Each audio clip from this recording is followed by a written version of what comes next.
I've been married to the cold, domineering CEO, Javier Dean, for 3 years. And for 3 years, he's ignored me completely. Finally, I decided to let go.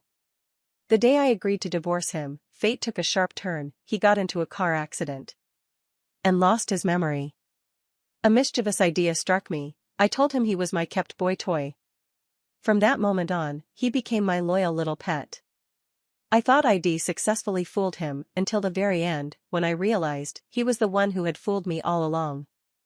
I'm the adopted daughter of Manhattan's prestigious Carnegie family. At 18, the Carnegie family's biological daughter was finally found, and my life took a drastic turn.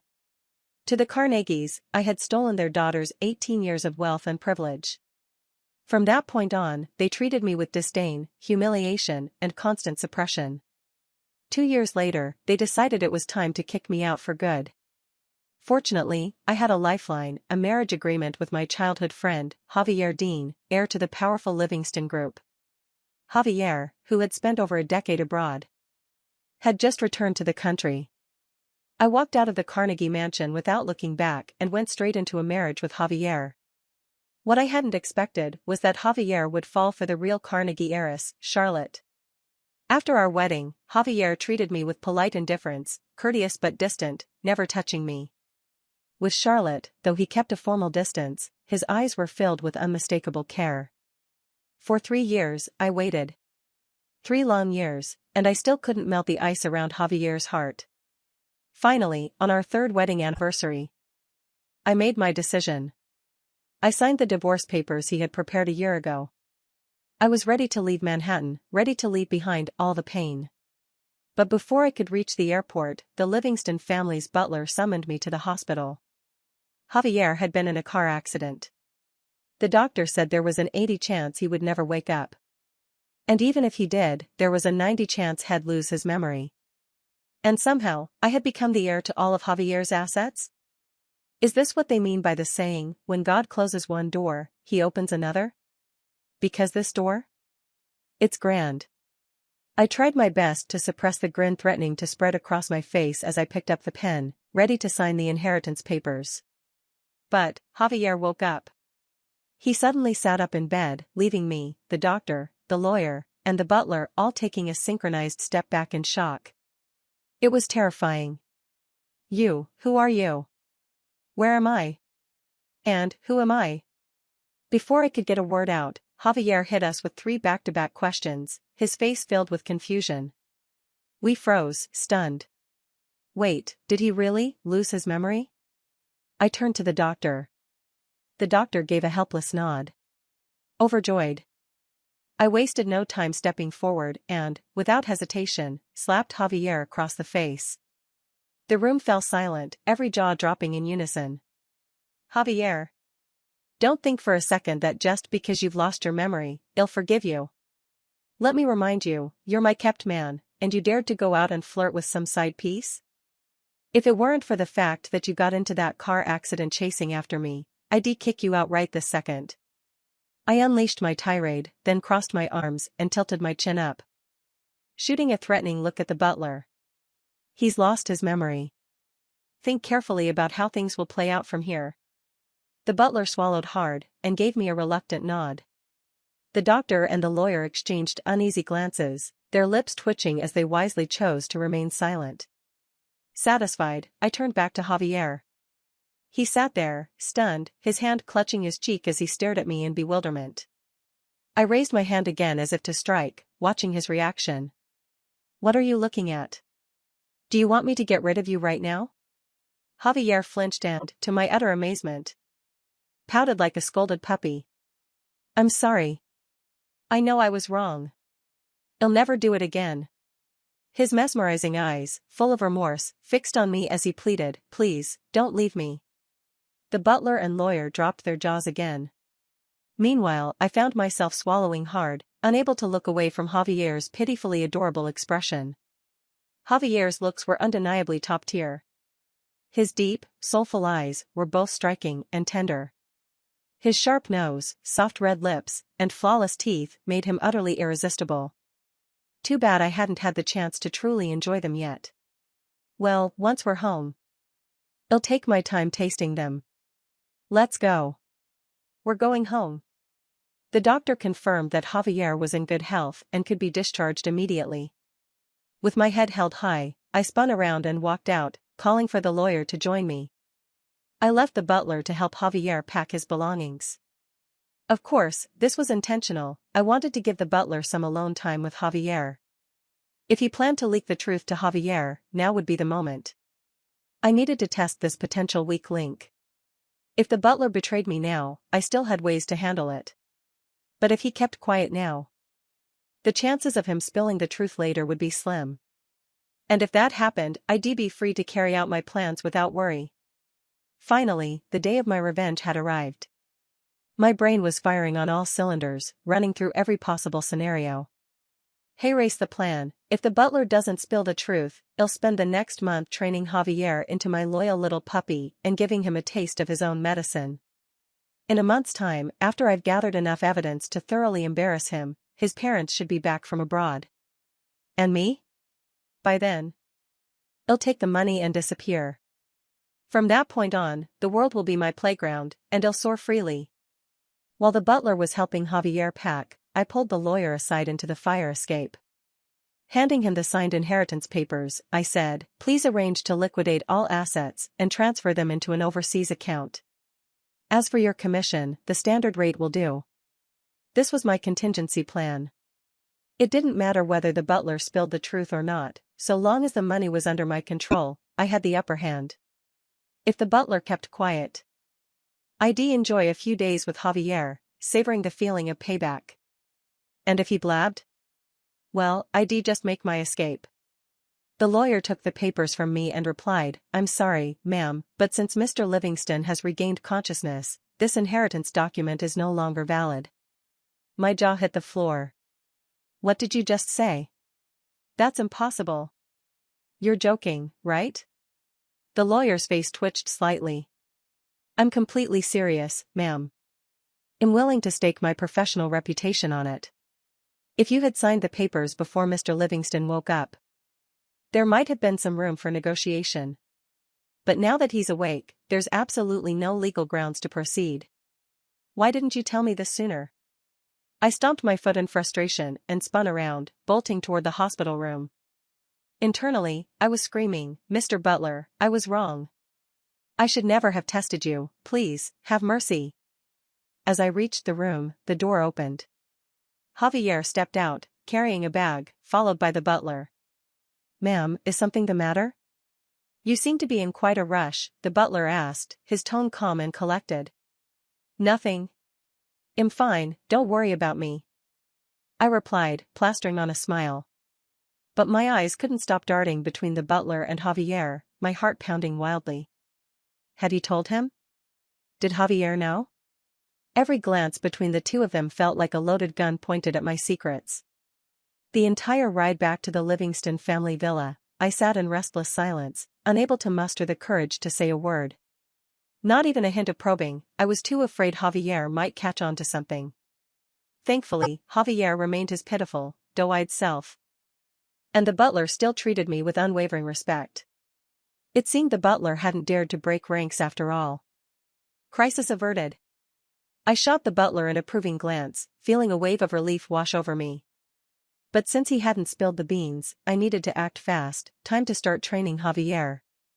Who knows when this game might fall apart. Sprawled lazily on the luxurious leather couch in the living room, I propped myself up on one arm and extended a hand toward Javier. He stood nearby, looking utterly clueless. "What are you staring at? Go get me some fruit." "Serve me," I ordered sharply. Startled, Javier scrambled toward the kitchen, fumbling as he washed and peeled the fruit. The butler followed him to assist. Minutes later, Javier returned with a neatly arranged plate of fruit. He sat beside me, holding the plate out with both hands like an obedient servant. I furrowed my brows in feigned displeasure. "Did I do something wrong?" Javier asked nervously, his voice trembling. Turning to him with an icy gaze, I remained silent. This is where the act counts. The butler paused for a moment, then quickly stepped in, realizing what was needed. "Mr. Livingston." Mrs. Livingston wants you to feed her. You need to feed her the fruit. Oh. Got it. Javier, eager to please, hurriedly picked up a cherry. To my utter disbelief, he placed it in his mouth and leaned toward me, offering it directly from his lips. Oh my God, what is he doing? Is he trying to seduce me? With those perfectly red lips, white teeth, and that innocent expression, how am I supposed to resist? Before I could even react, I felt the warmth of his lips brush against mine. And the cherry was already in my mouth. I swallowed it whole in my shock. But the speed of it all was too much, the cherry got stuck in my throat, leaving me red-faced and coughing uncontrollably. Javier, panicked, began patting my back gently, his face full of guilt. I'm so sorry, Annie. I didn't know, I forgot I need to chew it up first before feeding it to you. I'm still getting used to this. His tone was filled with such self-reproach, I couldn't handle it anymore. Feeling overwhelmed, I stumbled to my feet and bolted upstairs to my room. Slamming the door shut, I leaned against it, trying to catch my breath. My face was burning so hot it could fry bacon.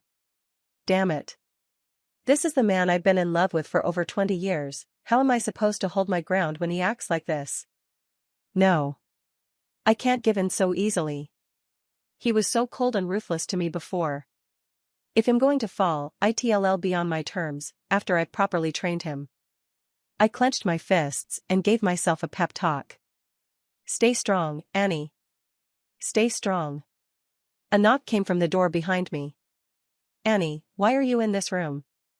Isn't the master bedroom the one with the ocean view? My heart skipped a beat. Panic surged through me, I'd almost forgotten. Because we'd been sleeping in separate rooms for 3 years, I'd made this smaller bedroom my own, while Javier occupied the grand, luxurious master suite. I yanked the door open, trying to look calm. I walked into the wrong room, I explained hastily. But then I realized how inconsistent that sounded with my supposed sugar mommy persona. My expression darkened instantly. Do I need to ask your permission to enter any room? Javier quickly apologized. No, I'm sorry, I was wrong, master. What did you just call me? I stared at him, wide-eyed. Master? Javier blinked innocently, his wide eyes full of sincerity. My ears burned. My face turned as red as an apple, but I forced myself to stay composed. Leave now, I said coldly, struggling to sound indifferent. I need to rest. Yes, master. Javier nodded obediently, his bright eyes blinking again before he went downstairs. I turned and fled into the master bedroom, feeling utterly flustered. The room's immaculate black and white decor added to my unease, it screamed of Javier's taste. How am I supposed to keep fooling him in this situation? Lying on the bed. My nose was filled with the faint scent of his cologne. It was distracting, but also, gave me an idea. Got it. Javier happily made his way downstairs, but out of the corner of his eye, he spotted the butler, Jack, craning his neck toward the upper floor. The moment Jack noticed Javier, he quickly turned around, pretending as if he hadn't seen anything. But it was too late, Javier had already caught him. Jack, Javier said calmly as he descended the stairs, I think it's time for you to take a little trip back home. Don't you agree? What? Back home? Jack froze. His eyes widening in shock. Young master. He blurted out. Shut up. Javier quickly covered Jack's mouth, glancing nervously upstairs. In a low voice, he hissed, call me Mr. Livingston. If Annie hears you, she'll think I'm throwing my weight around using her name. Javier scolded Jack with a straight face, his tone full of authority. Jack blinked rapidly and nodded. Ah, yes, Mr. Livingston. You're absolutely right. Now that you mention it, I do have some urgent matters back home. I might not be able to return tonight. Without waiting for further instructions, Jack bolted toward the door, disappearing in a flash. Javier plopped down on the sofa, staring into space for a moment before running a hand over his face. Then, with a mischievous grin, he pulled out his phone and happily began online shopping. I spent half the afternoon wandering around the master bedroom, familiarizing myself with the space, before finally heading downstairs. The living room was empty. I frowned, looking around, only to find Javier in the kitchen. He was shirtless, wearing just an apron, seemingly in the middle of preparing something. Hearing me approach, he turned around. The sight was almost too much: defined muscles, a slim waist. Oh my God. Seeing him like this, I nearly swallowed my tongue. In 3 years of marriage, I had never noticed that Javier's body was this hot. "Master, are you hungry? I'm making dessert for you," he said with a wholesome smile, his dimples on full display. I felt my thoughts scatter, my mind slipping into chaos. At that moment, I finally understood what had sustained me through 3 years of marriage: this. When we were childhood friends, wasn't he always this sunny and handsome in front of me? Yes. I hadn't imagined it. Even his teeth were dazzlingly white, practically reflective under the sunlight. I tore my gaze away and cleared my throat. "Go get ready. Tonight, we're staying at a hotel. Consider it your chance to redeem yourself." "Really?" Javier's face lit up with joy. He ran over, grabbed my hand, and began to pout adorably. "Master, I knew you loved me the most." When he leaned forward, resting his head against my chest, I almost let out a shriek of pure delight. Oh my God, is having a gorgeous guy like Javier as my kept man really this satisfying? If I ever manage to get away, I swear I'm going to keep another one. No, 10 more. I'll buy a whole estate and fill it with handsome men. Nope, can't think about this anymore, or I'll lose control and run off right now. But then I remembered, I hadn't inherited Javier's fortune yet. All I had at the moment was a pitiful few million. The fantasy faded as quickly as it had come. I gently patted Javier's head, smiling as I instructed, "Go get ready. Don't say I never gave you a chance." After waiting for half an hour, Javier finally emerged, carrying multiple bags, his arms practically full. "What on earth are you carrying?" I asked, completely baffled. With a shy, mysterious smile, he replied, "It's a secret." I'm seriously starting to suspect that this car accident scrambled more than just his memory. He wasn't acting like himself at all. Biting my lip, I pushed down my doubts and led Javier straight to the hotel, my excitement bubbling over. I was so eager, I nearly floored the gas pedal all the way there. I mean, who wouldn't be thrilled? At the hotel, I didn't hold back, boldly booking the most luxurious presidential suite. The receptionist smiled politely and asked, "How will you be paying?" Raising a brow, I turned to Javier. "Pay now." Javier blinked at me, looking utterly confused. "Me? Do I even have money?" I nearly exploded on the spot. "What about the black card I gave you?" That black card was the whole reason I was tolerating this ridiculous act. Javier's card had at least billions on it. Once I got my hands on it and transferred the money, my freedom would be secure. But Javier, clearly nervous, began fumbling through his pockets. After a thorough search, he looked up at me, panicked. I can't find it." "What?" My entire grand escape plan, once again, thwarted. "What's the point of having you around? Do you even know how much money was on that card? And you just lost it?" I was so furious I nearly dropped dead on the spot. Javier, wide-eyed and pouty, blinked at me with that pitiful look again. "I'm sorry. I really can't remember, I lost my memory." The receptionist, who had been quietly watching the scene unfold, let out an incredibly loud, awkward hiccup, her jaw practically hitting the counter. I shot a wary glare at the receptionist, who immediately dropped her head, fumbling nervously with her hands. Javier tugged on my sleeve, peeking out from behind me like a guilty child. God, he's just too cute. Left with no choice, I pulled out my own card to pay the bill. This presidential suite, 100,000 for one night, had me nearly choking on air. My bank account was down to less than 2 million now. I need to speed up my plan to get that money. Frustrated, I stomped into the suite, my head spinning as I tried to think of my next move. Javier grinned at me, completely unaffected. "I'll go take a shower first. Wait for me." With that, He disappeared into the bathroom. My carefully laid plans instantly fell apart. Using the last remnants of my rationality, I sent a message to the butler, asking him to redecorate the master bedroom to suit my style. But then, drooling like a fool, I crept toward the bathroom. Javier, where are you? I'm coming. I pressed my face against the frosted glass for a while, trying to catch a glimpse, but failing miserably. Unable to resist, I edged closer to the bathroom door. Just as I reached it, the door swung open. Javier stepped out in nothing but a robe. A playful smirk on his face. His masculine physique, partly hidden by the robe, was intoxicating. The defined lines of his abs, paired with his chiseled features, I was absolutely dazed. Without a word, he strode toward me, guiding me backward until I tumbled onto the bed. Javier took a few steps back, his gaze never leaving mine, and began slipping off his robe. As he leaned over me, his hands slid under my clothes, skillfully and gently removing them.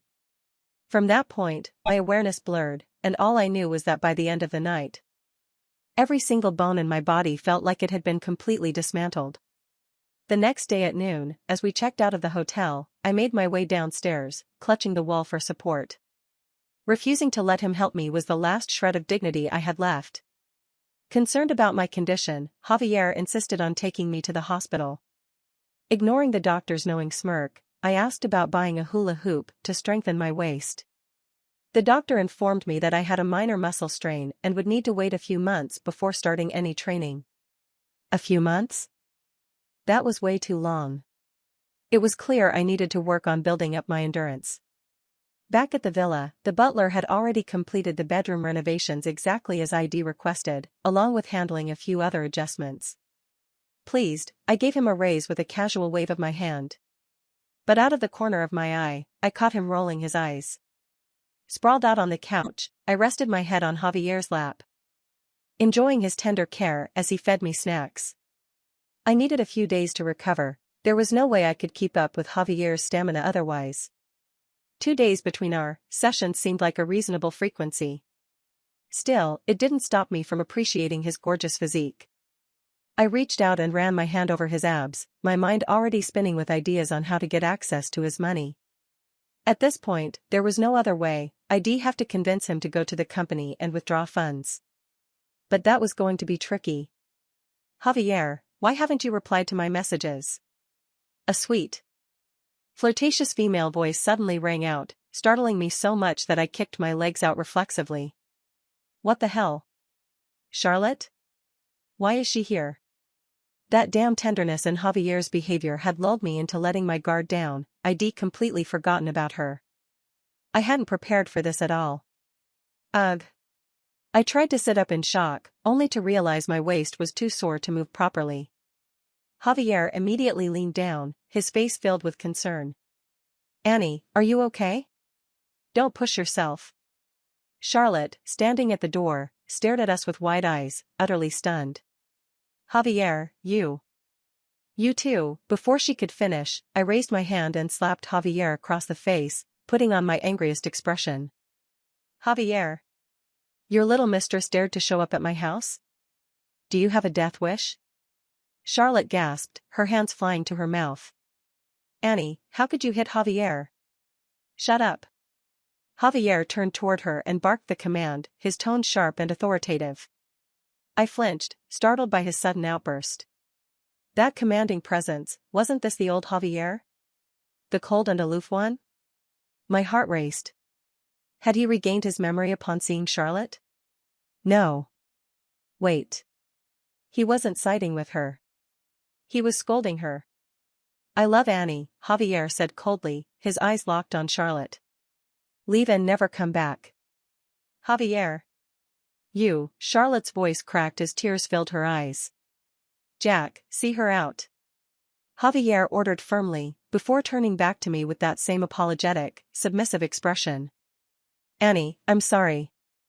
I was wrong. I'll never let this happen again. Okay, false alarm. He hasn't regained his memory. The relief washed over me, and I turned with a huff, storming upstairs, well, as much as one can storm while clutching the wall for support. Meanwhile, Charlotte was so shocked she couldn't utter another word even as the butler unceremoniously escorted her out. Javier followed me upstairs, bowing and apologizing all the way. I ignored him, though it was hard to maintain my composure when he noticed my struggle with the stairs and promptly scooped me up in his arms. "Be gentle," I hissed, wincing as my sore muscles protested. "Annie baby, don't be mad, okay? I really know I was wrong." I turned my face away, refusing to look at him. "Master," Javier whined, shaking my hand in a pleading gesture. "Please forgive me. I swear I don't like her at all."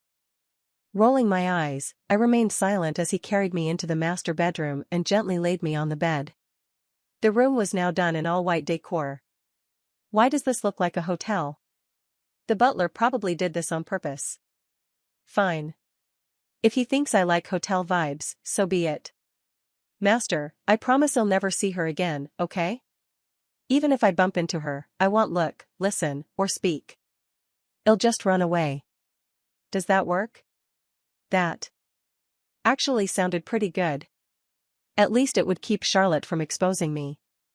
I let my eyes wander as I weighed my options, but kept quiet. Javier grabbed my hand and swayed it back and forth like a child begging for candy. "Master, say yes, please?" I kept my face stern. "If it happens again, you know what the consequences will be."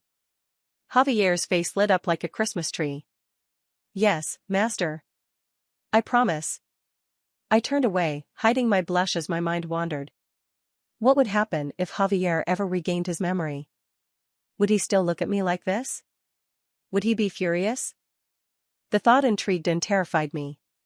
Forget it. I need to focus on escaping. It's such a shame I won't get to see this side of him again. "Go write me a letter of repentance," I said, keeping my tone casual.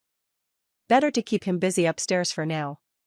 Then I pulled out my phone and started messaging the butler. Under no circumstances should Charlotte, or my parents, be allowed into this house. In fact, don't even let them into this neighborhood. Over the next few days, I kept a deliberately cold distance from Javier.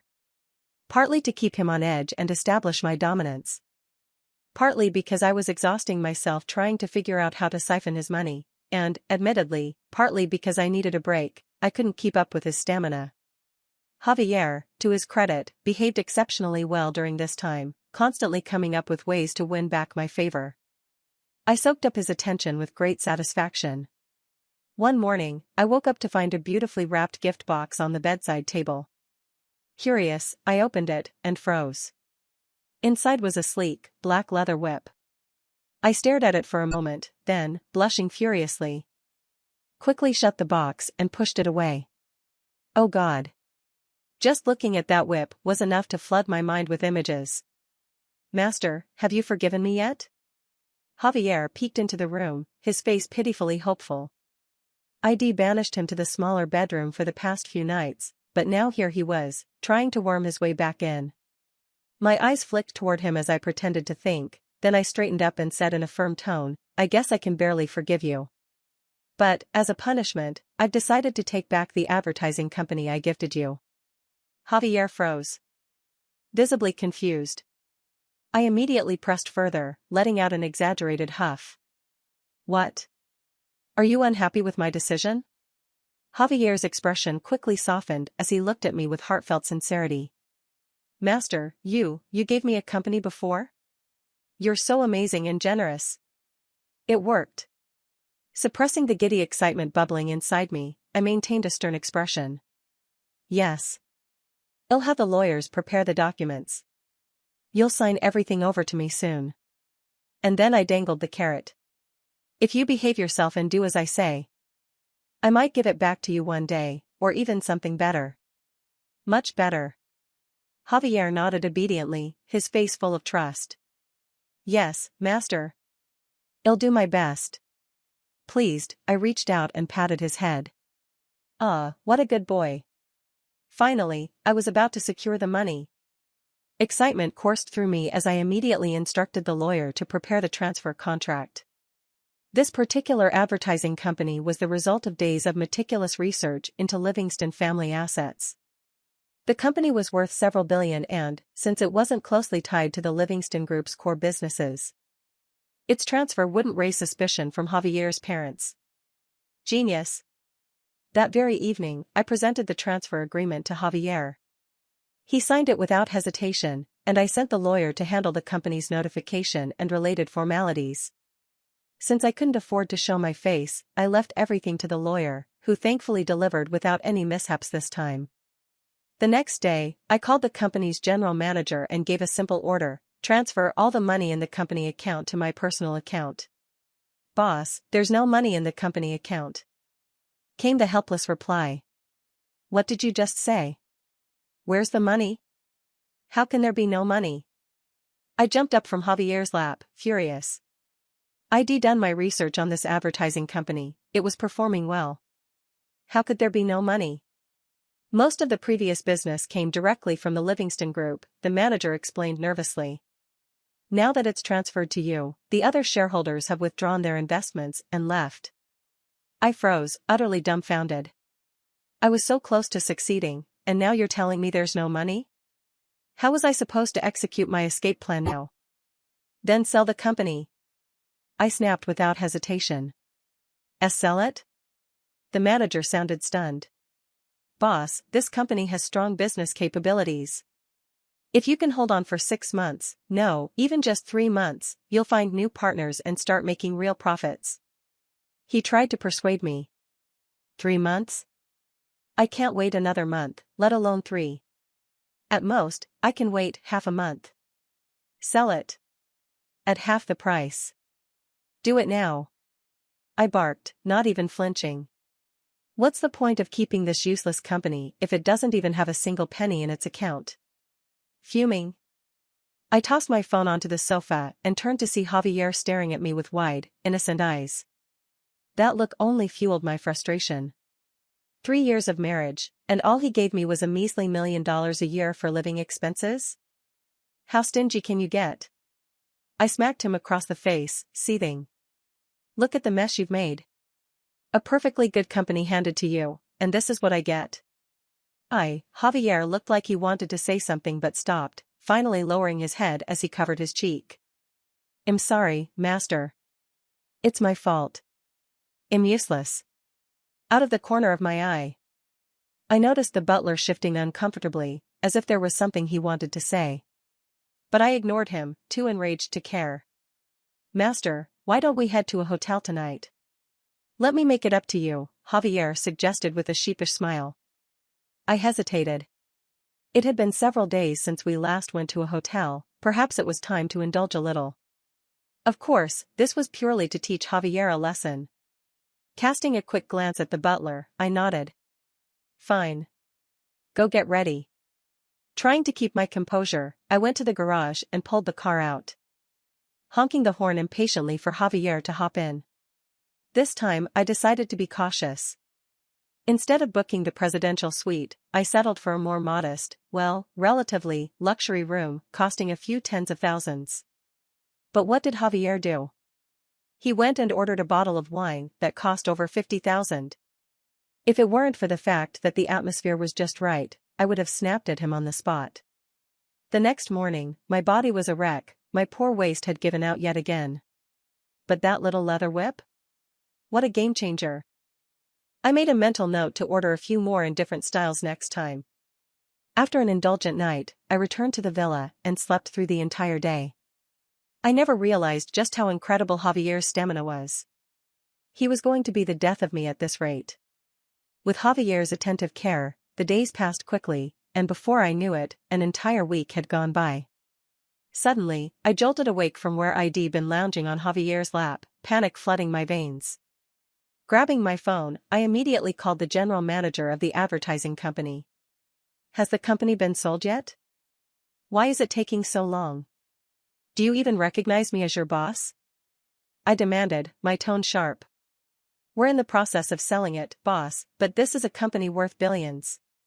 Negotiations, drafting contracts, and completing legal procedures all take time," the manager explained, clearly exasperated. "When will the money hit my account?" I cut straight to the point. "At the earliest? Probably a month, he replied matter-of-factly. What? Why?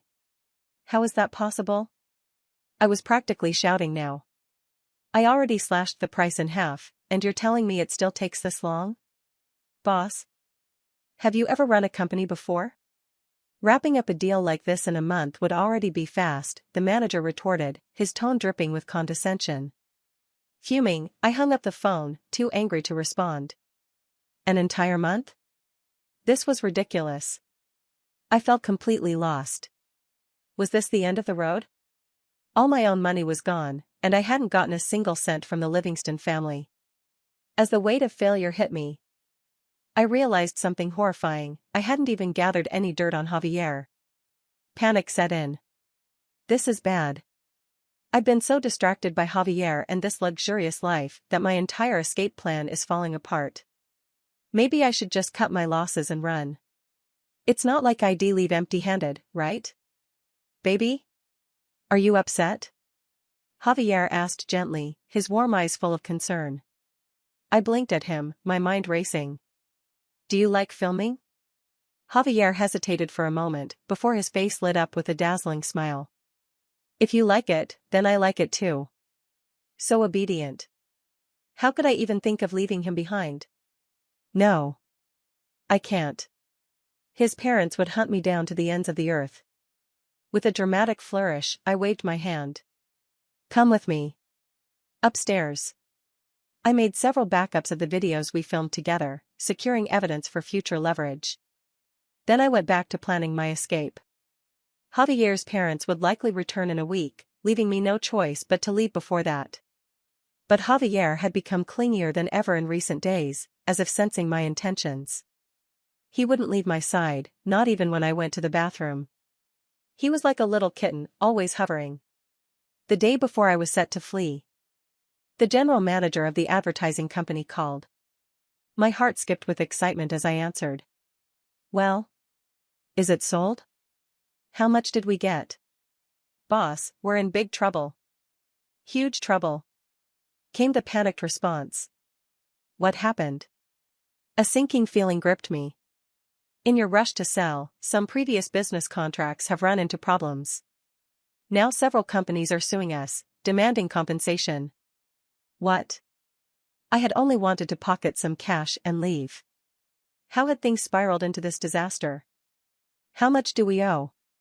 I asked, my voice trembling. A few million at least. The manager replied nervously. A few million? Where would I get that kind of money? For 3 years, I'd been ignored and sidelined by the Livingston family. How was I supposed to scrape together that kind of cash? And if it gets worse, it could be several billion. This dispute is massive. If it doesn't settle, you could even face jail time, the manager added with terrifying confidence. What? Jail? I nearly screamed. I didn't even do anything. Why should I go to jail? Shouldn't you be the one held responsible? But you're the owner, boss, he said. His tone painfully innocent. I hung up in a fit of rage, throwing my phone onto the couch. Baby, what's wrong? Is it about the company? Javier asked, his face full of genuine concern. Shut up. I collapsed onto the sofa, defeated. Javier suddenly leaned in and kissed me. Annie, don't worry. I'll always be here for you. You can rely on me, he said, his eyes brimming with sincerity. I froze, stunned. For a moment, I felt truly moved. In just a few weeks, he had been completely devoted to me, following my every command without question. He never fought back. Never argued. I had grown addicted to the power I held over him. And now, with one heartfelt sentence, he had shaken me. Could I just take Javier and run? Maybe there was still time. Surely I wasn't on any no-flee list yet, right? Just as I was about to slap my thigh in frustration, 2 heads popped into view at the villa/S entrance. My eyes nearly fell out of their sockets. It was Javier's parents.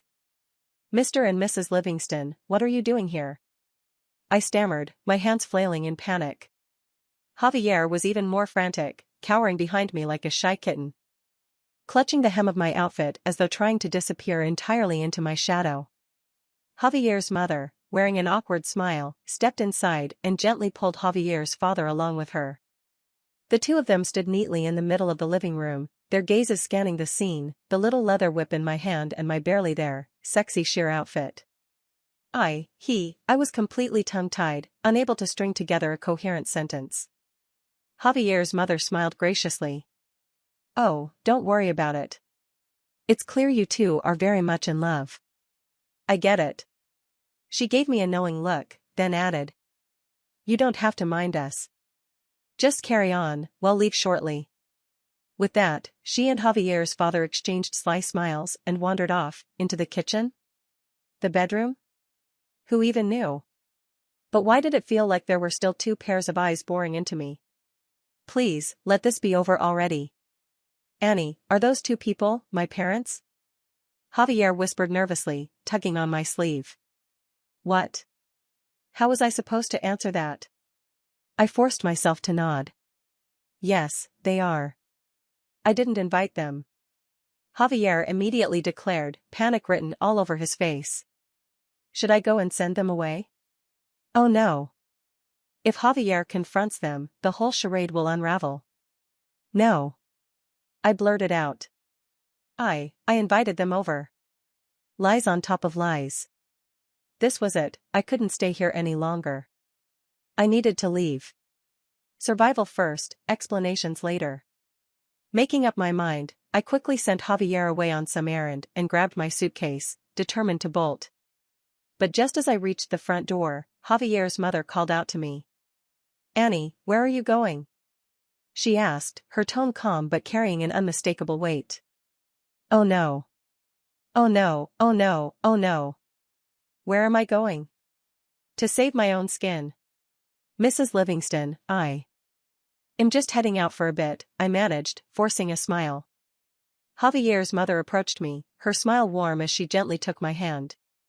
We know everything, she whispered in my ear. I froze, my blood running cold. She continued in a calm, almost conspiratorial tone, his father and I have always supported you two being together, you know that, don't you? So, we'll cooperate with you. There's no need for you to run away. I stared at her, utterly dumbfounded. Is this real? Has God given me another chance? Tears welled up as I looked at her. Overwhelmed with gratitude. You two just live your lives as you have been, she added with a wink. We'll handle everything else, his father and I. That includes the debts from the advertising company. My face flushed red with shame. How am I even worthy of this? I scammed them, tanked one of their businesses, racked up a mountain of debt, and now they're going to clean up my mess. Words failed me. There's no need to say anything, Javier's mother said, patting my hand reassuringly. Just go back inside and don't let Javier suspect a thing. She gave me a knowing smile and added.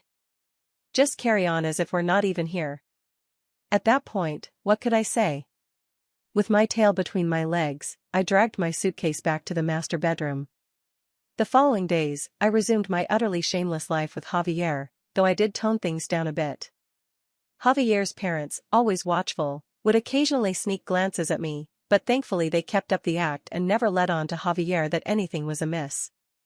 Until one day, I overheard a hushed conversation between Javier's parents. Javier's mother, look at how much fun they're having, I want to join in. Javier's father. This is all your son's mess. He's the one who has to play along. I didn't create this situation, and am not about to stoop to such nonsense. Javier's mother, well, then you can choose, either I leave you, or you pretend to have amnesia and play along. I froze on the spot, my heart pounding.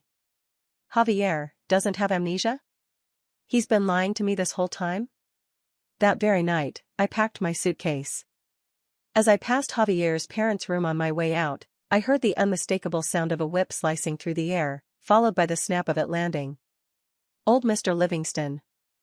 I'm sorry for dragging you into this. Covering my face, I turned and fled, never once looking back. With no money to my name, I dragged my suitcase down the streets like a stray dog, aimlessly wandering. I had no idea where to go. I'm broke. Though I believed Javier's mother when she said she and his father would handle the advertising company's debts, it didn't change my immediate reality: sore legs, aching feet, and nowhere to turn. Just as I was about to collapse, Javier appeared, leading an entire entourage of cars to find me. He followed me step for step, refusing to leave my side, chattering nonstop. "Baby, what's wrong? Did I do something wrong again? Baby, are you leaving? Take me with you. Annie."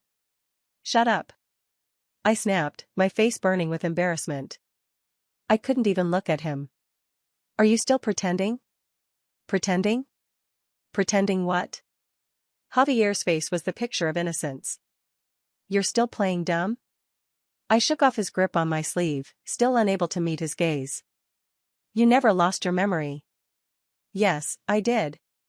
I'm not pretending," Javier insisted, his tone earnest as he grabbed hold of my sleeve again. He still looked like the innocent puppy-like Javier I'd grown used to, but now, to me, his expression was full of holes. "Stop lying to me," I hissed, frustration and humiliation bubbling over. "You knew all along, didn't you? About everything that's happened between us. About everything I've done to you." "I didn't lie to you," Javier declared firmly, his voice resolute. "I'm so embarrassed I can't even show my face anymore," I shouted, throwing my hands over my burning face and stomping forward. Not once did I dare glance back at him. Thinking about the absurdity of these past few weeks, I could only blame myself for the reckless, heat-o-vehement decision to mess with him. At the time, I told myself it was all for fun and that I'd simply run away afterward. But now, with the truth out in the open, this wasn't just a public embarrassment.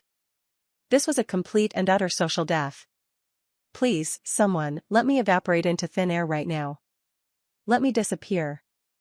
Javier clung to me like a loyal puppy, tugging at my sleeve and apologizing over and over. But I refused to acknowledge him. He grew desperate and grabbed my hand firmly. "Annie, I'll tell you the truth. I didn't mean to deceive you, I was just scared of losing you." I froze, momentarily thrown off. Could there be more to this? It made sense. Had ignored me for years, and then suddenly pretended to have amnesia? There had to be a reason. Stubbornly, I turned my head to the sky, refusing to look at him, though my ears perked up. "Spill it already. What could possibly explain why you pulled such a shameless stunt?" "Your adoptive parents lied to me," he began. "They told me that my childhood sweetheart was Charlotte. She went missing when she was 6, which coincided with the Carnegie family arranging our engagement. That's why they substituted you." "Bullshit," I snapped, glaring at him. "Charlotte wasn't even part of the Carnegie family back then." "I know. I know now," Javier said quickly, his voice softening as he held on to my hand. "I'd been abroad for years. I couldn't recognize anyone anymore, so I fell for their lies. But you knew, I made you a promise before I left. A promise to be with you forever." His voice faltered for a moment before continuing. "I should have figured it out sooner, but I didn't want to break that promise, so I distanced myself from you instead. Still, every time I saw you, I felt something. I couldn't help it. These 3 years have been torment for me.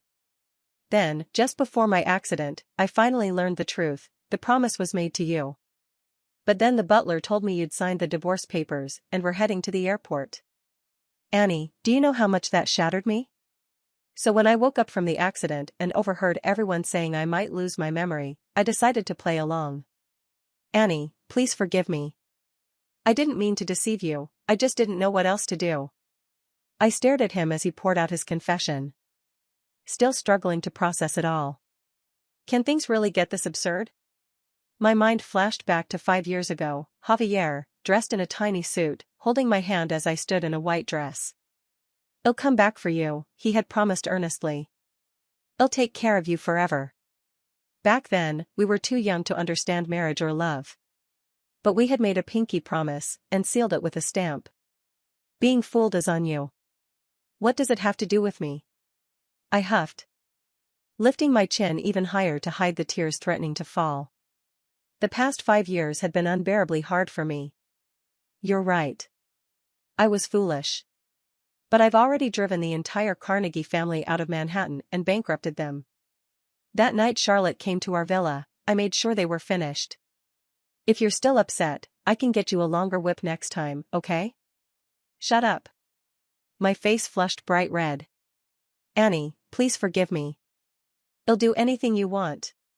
He had taken care of the Carnegie family so thoroughly? No wonder the past 2 weeks had been so peaceful. But something still didn't sit right. Wait, did Jack know you weren't really amnesiac this whole time? In the distance, Jack covered his face and tried to disappear into the crowd. What if I fire him? Javier offered quickly. I shot him a cold glare, then turned on my heel to leave. So I was the only one left in the dark this whole time? I'm livid. Ow. My feet hurt. Why did I wear high heels when I stormed out? Wait, wasn't my shoe rack empty of flats when I left? I turned back and caught Javier smiling slyly. That scheming devil. Was the advertising company your plan too? I whirled around, glaring daggers at him. That was Jack's doing. Javier said, pointing out the butler with alarming accuracy.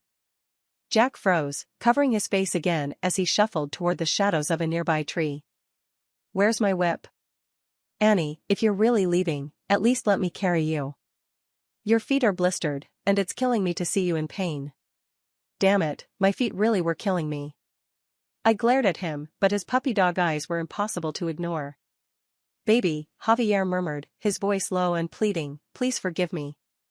I finally cracked, rolling my eyes to mask my feelings.